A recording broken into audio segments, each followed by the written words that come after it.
Bilancio positivo per la prima edizione del Festival delle Idee di Mestre. Dedicato al Novecento, ha registrato 8.000 presenze in 4 giorni. 28 eventi con ospiti che andavano dal regista Pupi Avati all'astronauta Paolo Nespoli.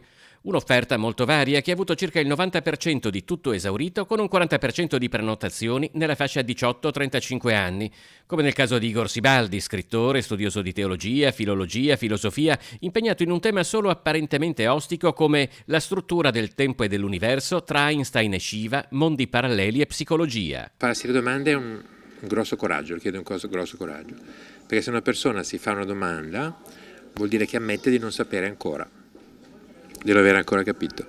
E noi siamo in un tempo in cui viene apprezzato molto la persona che ha capito tutto, che invece è una grossa fregatura, perché quando uno ha aver capito tutto vuol dire aver finito di divertirsi, di provare un grande piacere, che è il piacere di stare capendo. Su quali domande valga la pena di porsi, soprattutto nell'ambito di ciò che si desidera dalla propria vita, Sibaldi ha sviluppato una sorta di gioco o esercizio mentale. Per conoscersi meglio e andare oltre la propria quotidianità, scrivere 150 desideri. Che si realizzino o non si realizzino non è importante.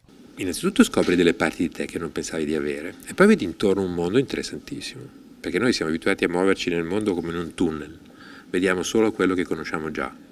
Quando allarghi il tunnel, devi farlo per forza l'allargamento, per arrivare a scoprire più desideri ancora, 150, devi guardarti dappertutto, vedi cose che non avevi mai visto, ma vicino a casa tua, nelle altre persone, in casa tua vedi cose che non avevi mai visto. Questo allargamento fa un bene eccezionale.